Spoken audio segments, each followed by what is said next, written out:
start with my spiel, and then by that time I'll have the crew get started. So this session is fostering community and students' creativity with online library programming. Our presenters today are Laura Fontaine, the Student Success and Engagement Librarian at NC State Libraries, Brooke Peters, who's the interim head of community engagement and visitor relations, Malika Friedman, who's the Hill Library Makerspace graduate assistant, and Colin Nichols, who's the experiential learning services librarian. And what they're going to do is talk about how they've adapted library programming in the last year, and some of the things that they plan to carry into the new school year. And so without further ado, I will hand it over to Laura.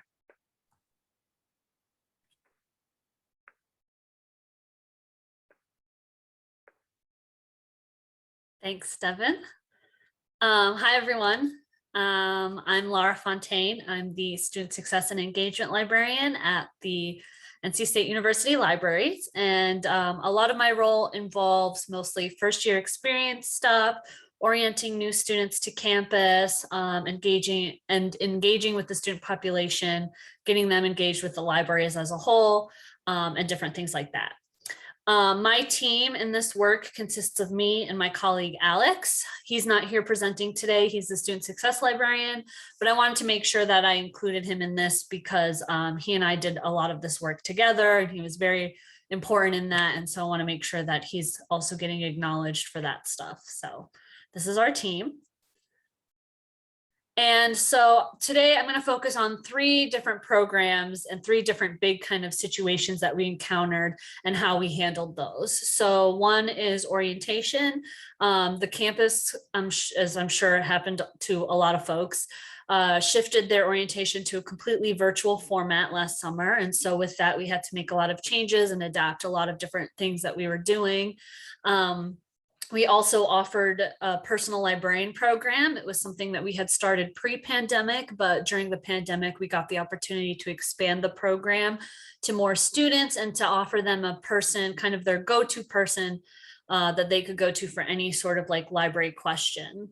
And then lastly, during finals, we worked on some different ways that we could kind of engage with students around wellness and stress-free activities and give them some ways that they could decompress virtually. So with virtual orientation, the campus went completely to an online module, and then they hosted a bunch of different kind of like live sessions over Zoom and other platforms throughout the summer. So with the online platform, we created an orientation video that outlined our services. This was really difficult because things were still developing at this time. Like we created it in May of 2020 and we still had no idea what fall of 2020 was going to look like. So we kind of tried to keep it very general. And then with that, we decided to take one of our handouts that we normally pass out at the information fairs and turn that into a website because it could be easily modifiable and everybody could kind of access that page. And so those were the 2 big things that we did there. And then through the new student programs office and parent and family services, we did some live streaming on social media, which was a little bit intimidating at first, but turned out to be really easy. And it was and we did them later in the summer when we had more of a sense of what was going to happen in the fall and kind of had it as more of a like Q&A session. So we did our presentation on what to expect in the fall and then let folks kind of ask questions afterwards about, what services were going to look like and whatnot. And then, as I mentioned earlier, we expanded our personal librarian program. It was solely for transfer students, but with first year students coming in and not having that on-campus orientation experience, we thought it was important to kind of expand that out to them as well. So we did that too. This is a little snapshot of our orientation website. It includes the video that we had in the modules. It includes top 10 things to do at the libraries, and then information about changes due to COVID or whatnot. And it's constantly updated. And so it still exists on our website today and is updated with our current guidelines and everything like that. The personal librarian program was a program that we started, and every first year and transfer student was matched with a personal librarian. And we did these kind of around subject areas. And so this librarian would reach out to them 3 times throughout the semester through email with relevant information about the libraries. And then in that same vein, they would also offer them the opportunity to schedule virtual appointments with us where we could kind of give them a tour of the website, how to access resources, or answer any questions that they might have about the libraries in general. And feedback about this program was positive from those who used it. There was definitely a little bit of, we're definitely looking at other ways that we can market it, because there was definitely a bunch of students who we surveyed later who didn't even know that they were a part of the program, even though we had emailed them like 3 different times. So that's something that we're looking at and kind of in the future of like how we can promote it more, making sure that like folks from new student programs and folks in other departments know about this service, so that students can really use it. This is a quote from that survey of a new student who used the program in the fall. And they said, "I think that my personal librarian was extremely helpful and she seemed happy to help. It was a great experience that taught me a lot, especially about how to search to narrow down the results to what I was looking for. I think NC State is doing a great job." And this is totally was not planted, like this was real from the survey. But most folks who use the service were very happy and excited to know that they had someone who was their own personal librarian that they could go to. And then our last big thing that we'd done was some finals week programs. So normally in the libraries, we'd have a bunch of different events or like tables set up for like, you know, with coloring pages or a giant coloring page. We usually do coffee and cookies at midnight and do a bunch of different things around wellness. And so we wanted to make sure we continued to do that, even though everyone was mostly online. And so we kind of had to think about how we continue to do that in this environment. So what we came up with, next slide, please, is we designed a web page.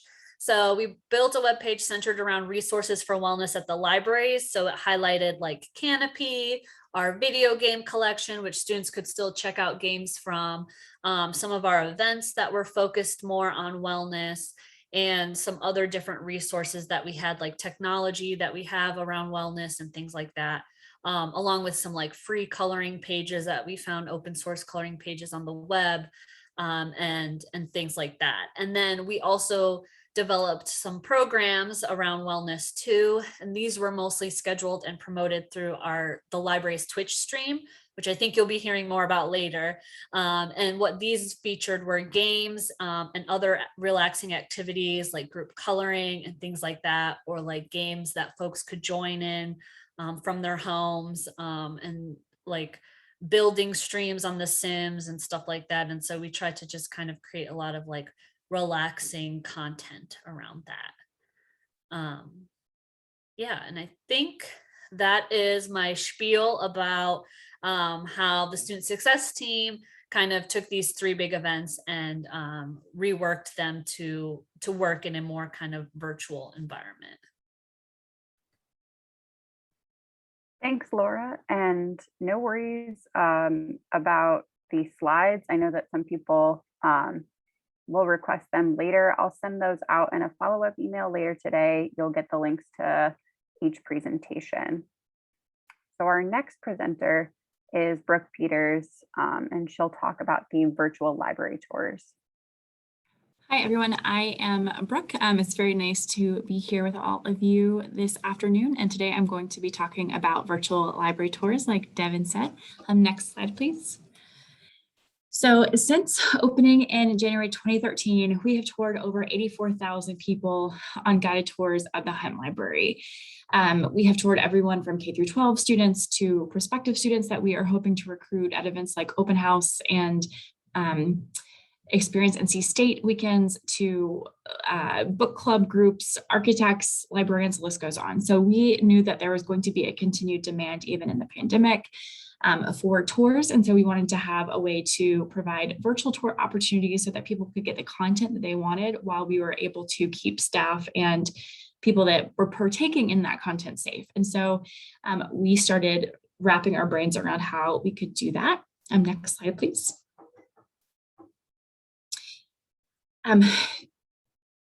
So I think there's a slide there we go.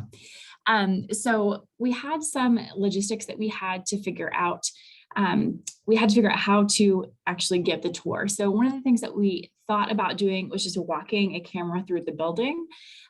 But the first issue with that is you'd have to have a camera stabilizer, and there are things that you could do to make it easier to watch so that you wouldn't be giving people motion sickness if things are wobbly or not completely stable. But there were other issues that we were kind of concerned about. And so I know many of you are working in academic libraries, and one of the things that we want to make sure of is that we're not disrupting our students. When people take pictures during a normal tour, I always caution them, make sure that you're not including students in these photos, because we want to protect student privacy. But also sometimes, even if a student is not actually in your photo, if your camera is pointing in their general direction, they will be wary that they might be a part of the picture that you're taking. And that might not be something that's comfortable for them. So I knew that if I was walking around the building with a camera, whether I intended it to be true or not, students would likely be showing up in the background. And I didn't want that, to make someone feel uncomfortable in the library. So we decided to scrap that idea.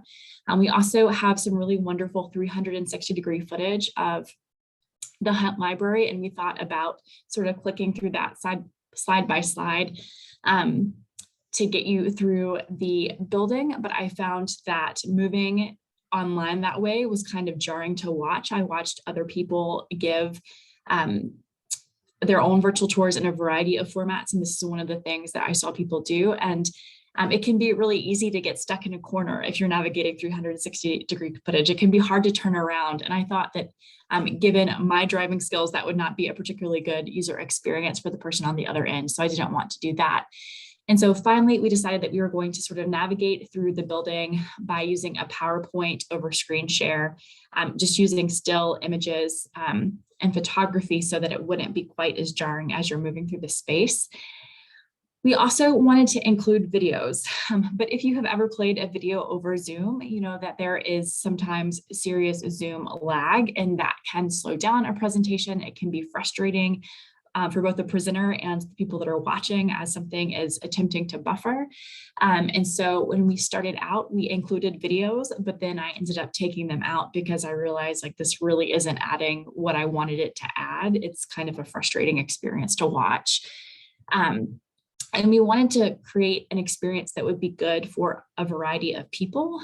Again, we had incoming NC State students, we had prospective NCSU students.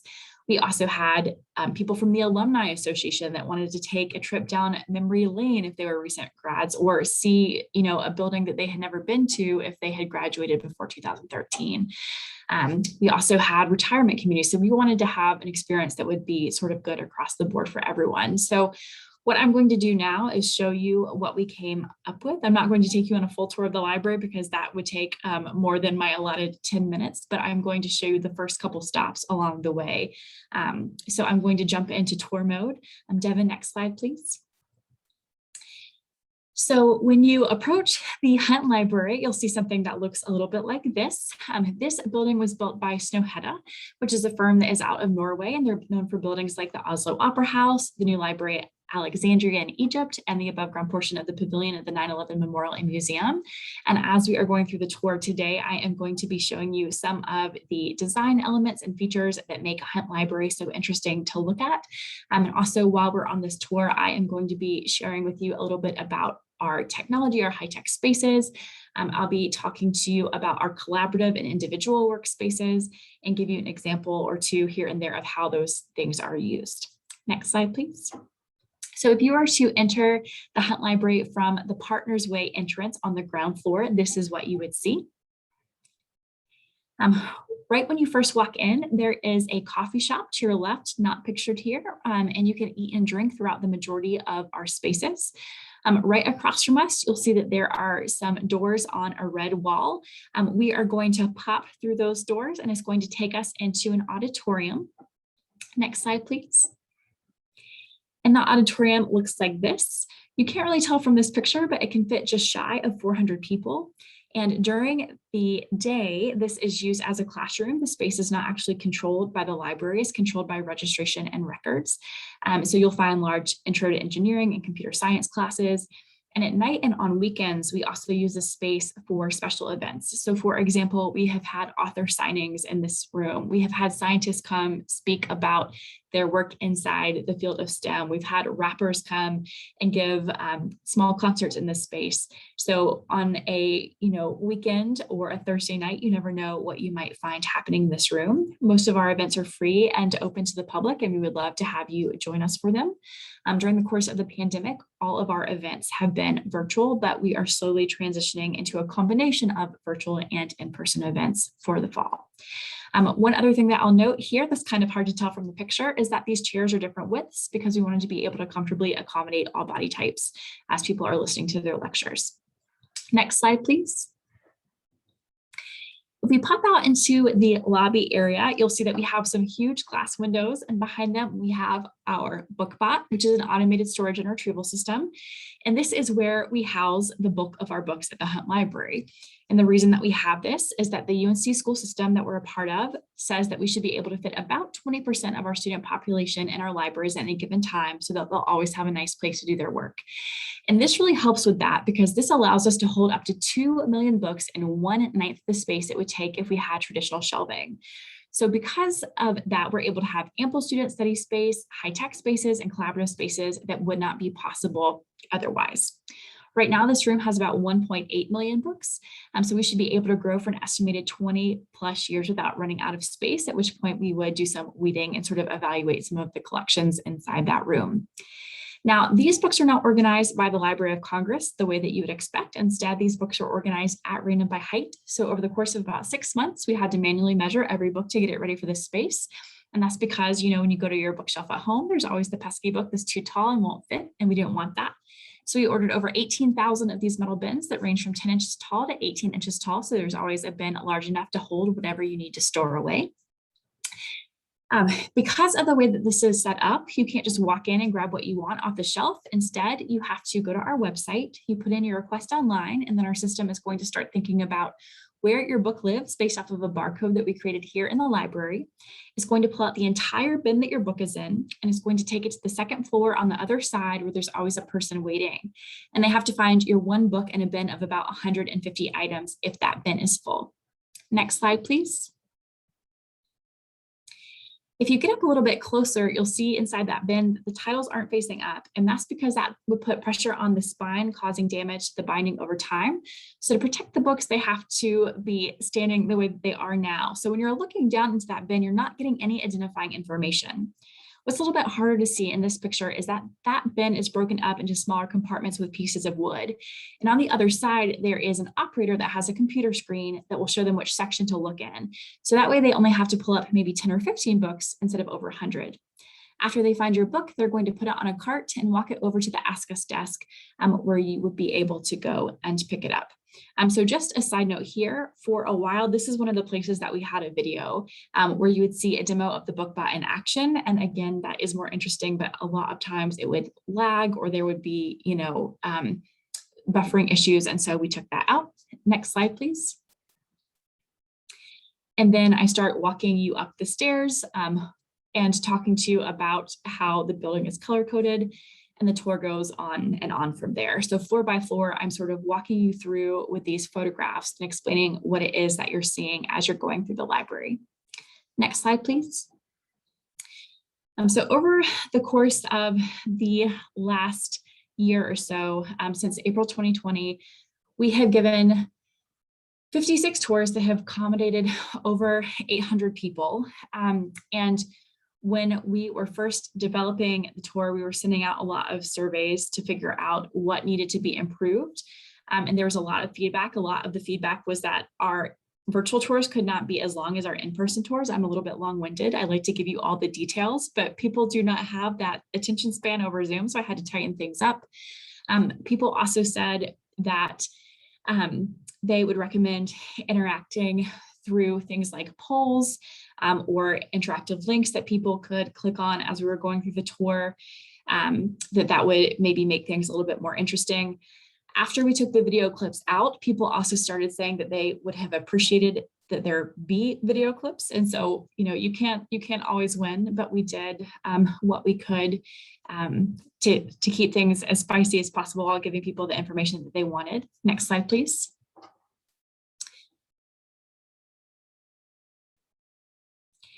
We realized that if people wanted to go on virtual tours of our library, they were also probably interested in architecture and technology and design and user experience and those kinds of things at other academic libraries. So we built a series that's called the Modern Library Series, where we were exploring libraries across North America. So we went to the Martin Luther King Jr. Memorial Library virtually, and we learned about a major renovation that they just did. We went to Temple University and we learned about their new Snowhead Library and all the exciting things that they were doing. And we saw what their Bookbot looks like. We went over to Calgary Public Library virtually, and we learned about Indigenous wayfinding and how they were honoring the Indigenous population in their area and making sure that they had programming and materials that would be of interest to that population. And so we've really learned a lot from offering these tours and partnering with these other libraries, and we're really excited to see where that Modern Library Series will go. And that is the end of my presentation. I'm happy to take questions if anyone has them either now or at the end. Thanks, Brooke.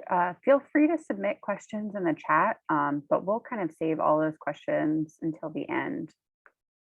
So now I'll hand it over to Malika, and she'll talk about the Makerspace workshops and Making Space series. Thank you so much. So I'm fine to go to the next slide. So my name is Malika Friedman. I am the Makerspace Graduate Extension Assistant. I'm also a PhD candidate in the CRDM program as well. So I will be going over the Makerspace workshops as well as the Making Space series as well. Next slide. And we can go to the next one as well. So the Makerspace at Hill Library, it was established in 2015 as a do-it-yourself space. We have student peers, introductory tools, and other resources available. All that's required is for members of the NC State community to take an online safety orientation. And I have that included here in the link as well for people. Go ahead to the next slide, please. So a big mission with us in the Makerspace is we wanted to go ahead and have a space on campus next to in the libraries, because with Makerspaces, they're typically housed in libraries and schools, that it was accessible to everyone on campus, no matter their department, no matter what program they're in, and so students, staff, faculty. And then we also wanted to provide them with literacy tools in order to feel free to play with the different things within the space and also kind of interact with them in different ways, and to also have resources available for students. Next slide, please. So we have lots of different tools and machines, as you can see. I'm not going to go over all of them, but as you can see, this is just kind of an example. And they are tools that can be used in combination with each other. They are tools that can just be used standalone. But the great thing with all these tools is that they're available to students, oftentimes completely free as well. So it's a very great space and opportunity for students to come in, engage with it, both for their coursework, for their research, for their academics, and then also for their personal projects as well. Next slide. And so with all these resources, we try to at least provide several workshops geared around those several times a year. So we've had workshops geared towards 3D printing, 3D design, digital embroidery, and these are all taught by staff within the Makerspace, as well as students as part of our student-led workshop series. So that leads to wonderful one-off workshops from things from knitting to hand embroidery that we've also done in the past. Next workshop. So prior to the pandemic, workshops were only taught physically at the Makerspace. And this was for various reasons, but a big one is that oftentimes this was an easy access to the space and sometimes people's first introduction to the Makerspace and working with it in general. So oftentimes people coming in, they would go ahead and start learning about one thing. So it could be something like 3D printing. And then they would realize, hey, you guys have a laser cutter in the space. That's something really cool that I want to go ahead and learn more about. So we would also have that available. So it was almost like a stepping stone for different people to build their familiarity within the space, just coming in and learning one thing. And sometimes that's because they were doing it because of a class, or sometimes they would see a workshop on the library's website and go, hey, that looks really cool. I want to go ahead and see it. And also let them know about the accessibility of the materials and the different technologies of the makerspace itself. And then, of course, unfortunately, with the pandemic and the way that worked, we all of a sudden had to switch from the vast majority of workshops that we're offering in the makerspace to selecting a few workshops and condensing them down to be taught virtually. And the way we did this is we narrowed down to different workshops such as 3D design, e-textiles, and hand embroidery, web VR, new realities, and technical drawing. And we paired them with workshop kits that we would send to participants, or they were able to pick up at the library. Next slide. And this ended up working out really great just in terms of engagement with participants themselves, because I'm sure as everybody can kind of have this feeling and relate to, is that it's really hard to sometimes engage with some of the workshops if there isn't anything that you can really engage physically with your hands to do. And so in doing so, we were able to have people kind of participate in a different level that they weren't used to before, but also reinforcing their relationship to the makerspace even when it wasn't physically accessible. And it also helped too with allowing the ability for recording and also providing captions for participants, especially when it came to things like issues with accessibility. So this image, for instance, that you can see here, this is an example of what I mean by engagement. We actually would have participants seek out to do these workshops as a fun activity. This is actually an example of a birthday party that attended one of our online workshops, just because that was something they were really interested in doing. Next slide.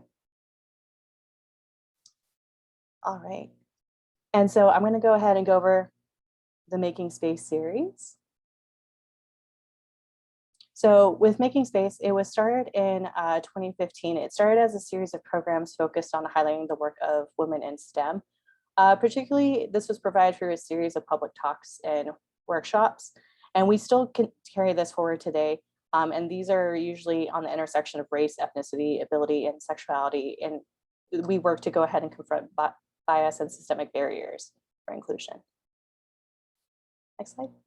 And so this is just an example of some of the speakers that we have previously had when it comes to the Making Space workshop series. And some of these are NC State alums. So you might recognize Jaslyn McNeil. She was the one who created the Pulse heartbeat dress. And we've also had people such as Amari and then Celine. Most recently, they were one of our few last workshops before we pre-pandemic. And they were able to go ahead and create collaborations with courses. By seeking them out, we would then be able to partner with different types of classes that were interested in some of the topics. So for instance, with Salim, he talked a lot about the business of being an entrepreneur in business. And so we had several classes partnered to come see him talk and then also learn more about that type of activity. Versus with Amari, we were able to partner with the Makerspace and have people actually create board games after the workshop, after his talk as a workshop as well. Now, of course, with pandemic, we did have to adapt in a lot of different ways. And sometimes this adaptation worked really well. So for instance, one of the things that we did is part of our Making Space workshop series is the Raiders of the Lost Arcade. And so this is typically an event that we would have where we'd have different arcade games available within the Hill Library and that people can come and go ahead and participate with. And they're geared around different topics throughout the year. So for instance, during Women's History Month, we have a lot of games that are driven by women primarily. And so one of the ways that we were able to do this is with our wonderful web team and our Making Space team members who are able to go ahead and create a digital website and archive of these games for people to be able to play for free. So that link is live if anybody wants to check it out. But this provided a great way for people to still engage with this type of activity, even when they weren't able to. Next slide. And then we were also able to go ahead and have a lot of our workshops and talks done at a distance and using a lot of different platforms. So we would use a combination of Zoom, Twitch, Eventbrite. And in doing so, we were able to bring out people from outside the NC State community to even go ahead and look at the talks, even if they were from a difference. So we could have people that register through Eventbrite, be able to watch a talk such as Elizabeth Carolina Arias through Twitch, and then participate in the workshop through Zoom. So that way it allowed us a lot of different ways to go ahead and approach a workshop in different ways, as well as we could also provide these recordings of the workshops and also the talks themselves on the library's website. Next slide, please. And then we also tried to pair additionally through funding from primarily different types of sponsorships like Pantera and Eastman. We were able to go ahead and create workshop kits that would pair well with some of our talks and our workshops themselves that we would provide for a certain amount of participants. And we turned it into a thing so that way it would help with engagement of the first, say, 60 participants of like the Lego talk receive these fun Legos that related to something that Dr. Nick Taylor and Dr. Sarah Evans were giving that talk to go ahead and discuss. And this also helped with the engagement during the talk itself because we could go ahead and talk about it. Next slide. So from a distance, we were able to offer the following workshops, and they were able to go ahead and provide us a different way to partner with various people that perhaps we wouldn't have been able to, but also reinforce local community members such as Riv Talk and then Andrea Gonzalez, who ended up graduating from NC State previously as well. Next slide, please. And then with our upcoming workshops talks, it is helping us to go ahead and envision how to approach our Making Space series moving forward for this year. So this is just an example of some upcoming talks that we do have. And honestly, a lot of this is in part to the amazing Making Space team themselves, because we're all kind of in the same department, but also kind of separate. We're able to reach out to different people that we know and interests and go ahead and create these collaborations, and also reach out to different areas of campus to go ahead and collaborate with them as well. So if a department's having a symposium, we can go ahead and reach out to them and make a collaboration happen. So I'm more than welcome to answer additional questions on that, but I do want to go ahead and make sure I save time for the next speaker after me. Thanks so much, Malika. What? Of course. All right, so last slide deck. And so rounding out our presenters for today, we have Colin, who will talk about how he's using Twitch to adapt library programming. And as a special surprise, we also have Claire with us today as well. Oh, great. So if you want to go ahead to the next slide.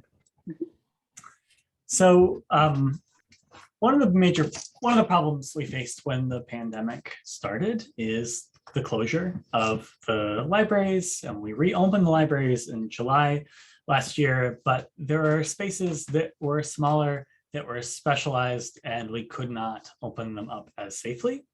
So these are some example experiential learning spaces, and the challenge for us is if we can't open those up safely, how can we give access to these spaces? How can we share these spaces and the things that we do in the spaces and the expert students who we've hired and trained and employed who work in these spaces? How can we provide them a way? How can we give people access to them and provide some drop-in help so that people know what we've got and can ask questions about the things that they normally just come to the space to ask questions about? Next slide. And the platform that we settled on to do this, to share these spaces, was Twitch. And Twitch is a platform that's entirely made for live streaming. It's pretty flexible, so you can share things like your screen or different views of cameras. There's an interactive chat, which is a huge feature. You can talk to the person who's live, make comments, ask questions, and here in the back, you can see an example of that. So this is one of our early live streams. This is in the makerspace showing digital embroidery with Andrew, who's waving in the bottom right corner. So there's more than one camera. We were able to add some of our own graphics at the bottom to put our library's logo. And then all the way on the right, there is the running chat. You can see there's some conversation. We have a moderator that hangs out with the person who's live and then also talks to viewers as they come through. Next slide, please. So why did we choose Twitch and not some other platform? We've heard of a lot of good ideas for shifting virtual events today. So Twitch, we thought, was particularly good for these drop-in events. It's not a platform that's meant to be watched from start to finish. It's very much, you can show up for 5 minutes or you could show up for 5 hours, though none of ours have lasted for 5 hours. It's very informal in that way. And we thought that that would be great for working with students.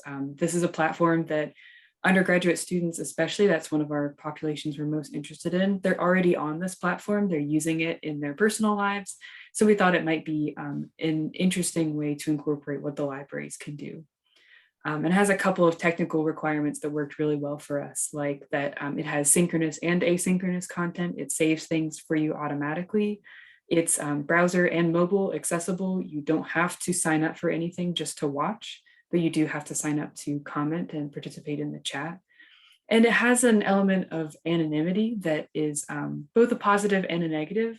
And first, the positives, we will talk about some of the negatives later, but it's a good place for you to come. It's not tied to your school or work account, and you can ask a question that you might be a little bit unsure about, that you want to put forward to somebody who works in the libraries, but you don't want to have tied to your identity.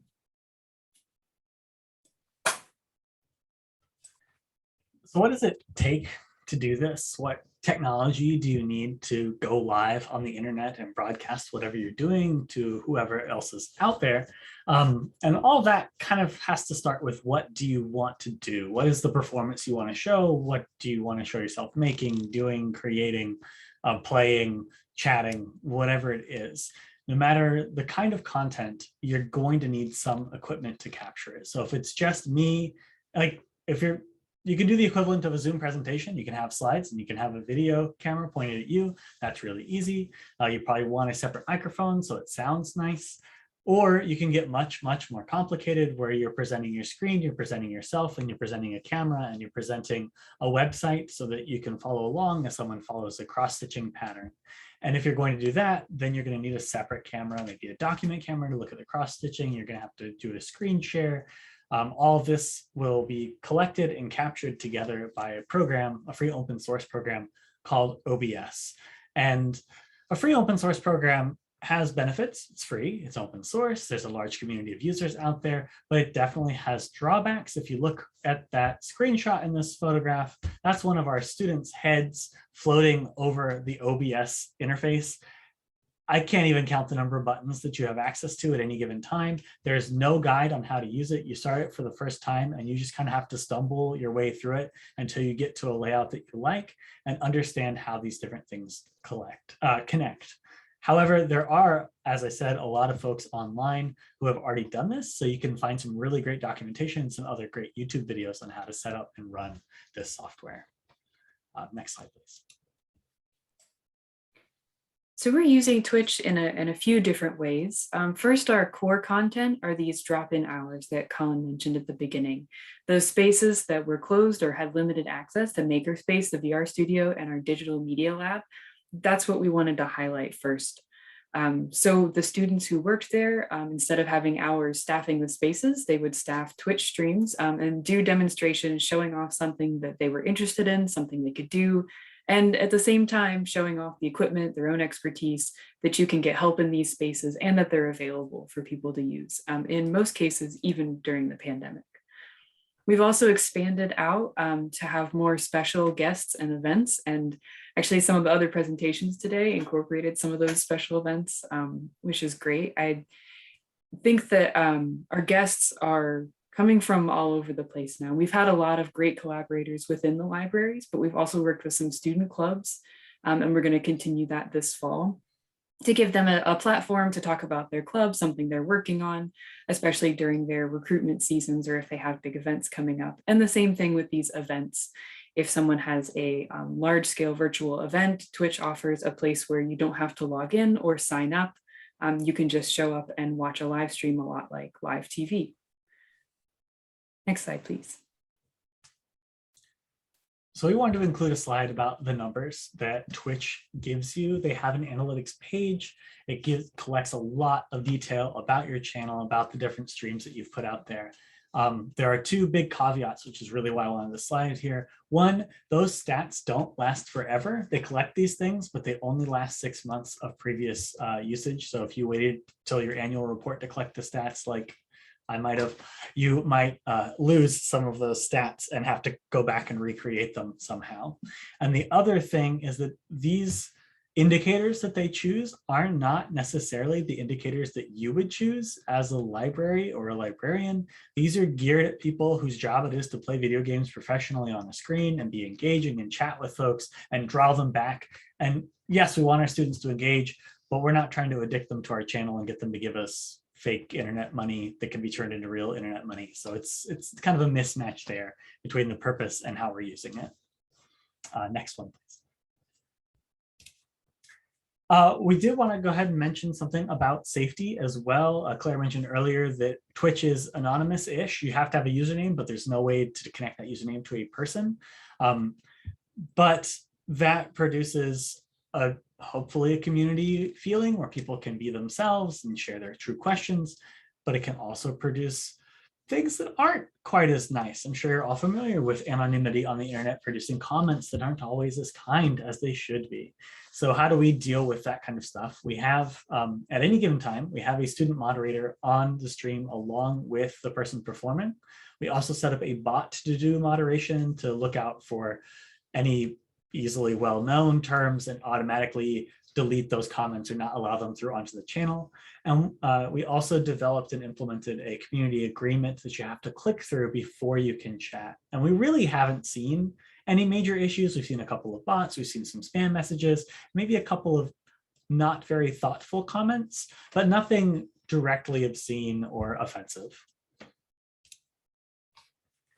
And finally, we just wanted to touch on a couple of the other limitations of Twitch. First, Twitch, as I mentioned before, is about driving engagement and drawing people back in so they'll watch your advertisements. And we don't do that. We don't want to make money. We don't want to sell ads. We don't want to advertise Fritos or whatever it is. And so we aren't doing the same thing. And along the same lines is the terms of service for the affiliate program. The affiliate program will give us some abilities that we don't have as a free user of the thing. We could rebroadcast stuff. We get longer saving times for our videos. We get better stats and stuff like that. But on the other hand, we would have to show ads, and we would not get to pick what ads they are. And people could give us money, which is just very scary because the amount of money would probably be very small, but the amount of work to accept that money would probably be very large. So we're avoiding that for the time being. And the last limitation is that Twitch is really built to have one person in one room do one stream or stream day after day after day, the same kind of content. And when we have a large team, a lot of different locations doing lots of different kinds of content, it makes it complicated every time. Every time is a new setup and a new location. We have to choose new overlays. We have to figure out how the technology is going to work together, and it adds a lot of complication. And thank you all very much for sitting with us here today, and we'll be glad to answer any questions as well. Thanks, Colin and Claire. So everybody feel free to submit any questions that you have. I do have a question for all the presenters. Based on what you've chosen to adapt or new tools that you've used, what do you feel like you absolutely want to keep doing, going into the school year?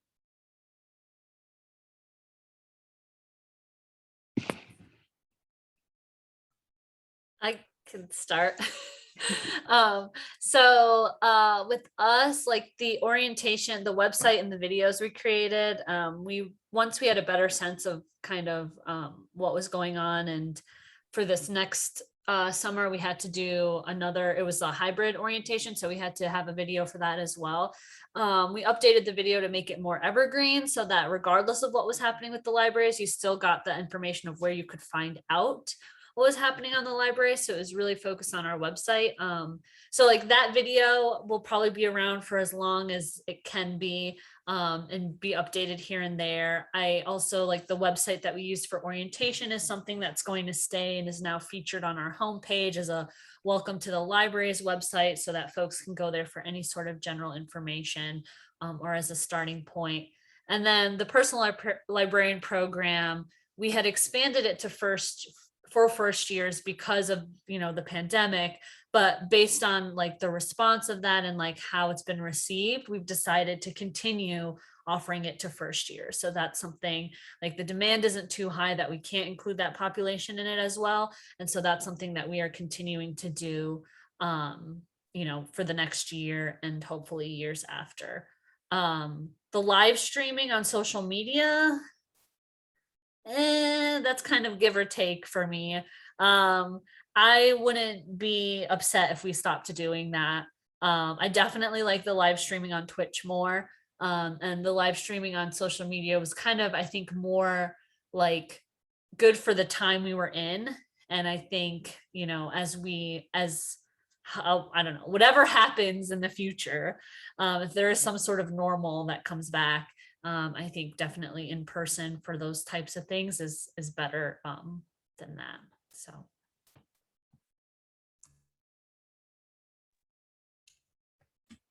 I'll say that our work in Twitch and developing it as a platform and learning what it is and how to do it has proven really valuable for a lot of other areas of the library than we originally intended it for. Like, we had not considered putting making space workshops on Twitch or orientation materials on Twitch or all the various cool work that we do in the libraries as librarians, like spending time showing off the preservation lab. That wasn't something we had thought about initially. And I think that we've really learned that that's a big value of our channel, is just showing the kinds of work that we do and all the kinds of value that we provide to campus, and having a way to display that feels informal and people can ask questions is really a lot of fun. So in short, we're going to keep doing more of those guest streams and doing more interesting work like that, and probably reduce the number of those drop-in hours kind of streams. That's really cool that you kind of were able to figure out what people were interested in and add in more streams related to it. We have a question from Taylor asking, what data did you find was missing from Twitch analytics and how have you worked around it? So I'll start off with that question for you, and then we have a question for everybody after. That's a good question. And Twitch itself collects a lot of good analytics. They provide them for you in a dashboard. And so that's how we found out it was missing is that we decided to do our own internal data collection project at the end of the full school year. After the fall and the spring, we said, okay, these numbers don't quite match up with what we'd like to see. So let's download all of the data and look at it in a way that's useful for us. Which is where we found the gaps, which is that Twitch only saves, I think it's 6 months worth of specific data. So each specific stream you do, there's data for that. And then you get more generalized week-long data or month-long data that is not as helpful. So that specific stuff only lasts 6 months. And we just found that we lost a lot of information that way because we didn't know how often we needed to be saving that as a hard copy. So that's one thing that we're going to do in the future, and a workaround that we can't really work around yet, but we will be in the future. We have a more solid data collection plan, what we're interested in, what we need and what we don't need, and we can let go of. I think the biggest thing for us is deciding which metric is how many people showed up, because when you're collecting library stats and trying to tell people how well something went, or if it didn't go as well as it could have, that's what people ask, how many people showed up? And Twitch collects that in, I think, 4 different ways. And it can be very confusing if you want the maximum viewers or the average viewers or unique viewers. And I think that's something that we're moving forward with this plan is how often do we need to get our own data? Which pieces do we need? And then of course, there's stuff that we need to collect for ourselves, like who was streaming that day and what was their title and where did they come from? Who are we collaborating with? I'll also add that Twitch allows you to watch things after the fact, but it does a really good job burying them so you can never find them again. And it destroys those stats after the first 14 days. 14 days. Wow. On the free plan. If we were affiliates, then it would be a longer, like 60 days, but I'm not willing to sell Doritos in exchange for that. Yeah.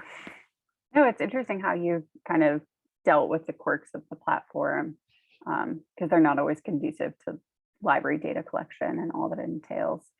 So for everybody, we have a question. Did you find that people responded better to Twitch workshops and content versus Zoom?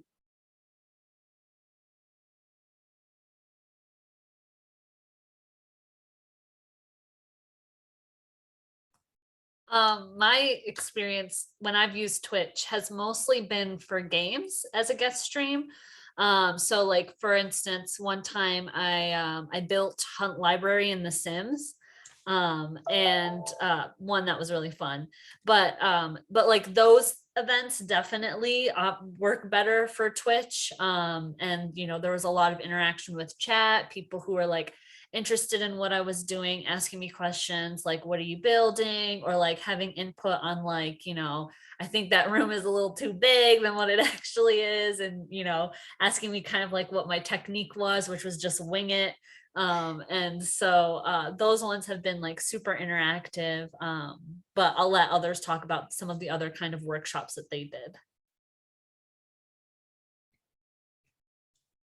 I think one of the deciding factors, whether you're trying to pick Twitch or Zoom, is what style of interaction you're looking for with your audience. Zoom, we can all turn our cameras on and we can all unmute and we can chat with each other unless you're using webinar Zoom, but let's not get into that. Twitch, they don't have that choice. No user can take over the screen, can talk, can share anything. All they can do is chat at you. So if you're trying to broadcast a one-to-many, like teaching kind of thing, like I'm the person who knows the stuff and you're the person who's receiving the stuff, Twitch fits really well for that, or for demonstrations of technology or games or things like that. But if you wanted to do a more collaborative or seminar style workshop, Twitch is really not a great platform for that, because it's really hard to have that conversation, especially because there's a built-in delay from when I said something to when you get to hear it. There's a 5-10 second delay there. So having a conversation with someone in the chat is really stilted. Right. So the birthday party that Malika mentioned for the Makerspace workshop wouldn't exactly be conducive to Twitch. We have another question.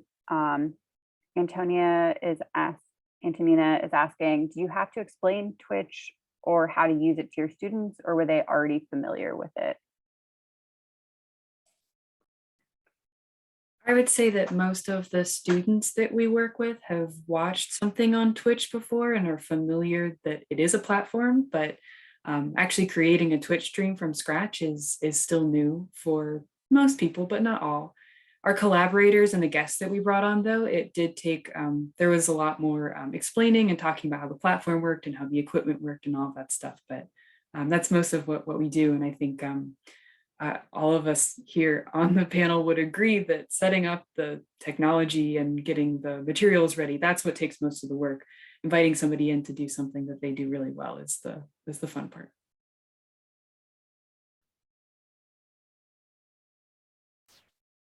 All right, so it doesn't look like we have a bunch, any other questions, but I do have one final question for you all. Are you planning on doing some of that fun programming, like the board games and the live streaming of building the Hunt Library on Sims in the fall? Because I feel like students are going to need it.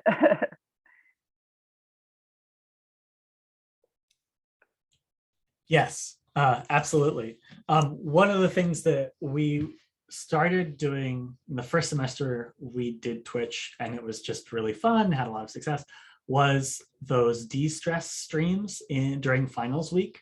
So we will stream every day, most of the days, multiple times a day, with kind of more lighthearted and de-stress content. So like building the Hunt stream was one of those. And I think that that's a really great format to sustain. And it's also just kind of a fun tradition. It gives librarians a chance to do something that is a little different, but also answer library questions. And, you know, I think definitely something I want to keep doing. And Laura, I want to hear your answer about board games. I don't know if we'll be doing board games. That was yeah, that one we're still kind of working on, especially with, you know, COVID stuff going on. But I think we will definitely have some of the things like the coloring pages and some of the other stuff, the tabling that we had during finals week, because I really enjoyed that. And also who knows what life will look like in November, December, but hopefully it's a life where we can have like coffee and cookies and fun stuff like that. But yeah. I would Well, probably thank say, you. oh, so sorry. No. I was just gonna say that I know for like Makerspace, we're returning to more kind of in-person workshops, but we have taken consideration to start developing asynchronous workshops and kind of like anticipate that can be done virtually. So it's kind of almost like we are like responding in the way of like evolving like what we think are is like the next version of workshop for us, and just to make it a little bit more available to other people as well. So that way they can still do it like on their own and still feel connected. And also for making space as well. Like we're still planning on doing a lot of virtual workshops in the next coming year. That's great. I feel like it's kind of allowed new audiences in an interesting way. Thank you all so much for being here and sharing your knowledge. Is it okay in the follow-up email if I share your contact information in case people want to reach out to you about the particular programs that you've put together? All right, great. Thanks, everybody. I will stop the recording now and feel free to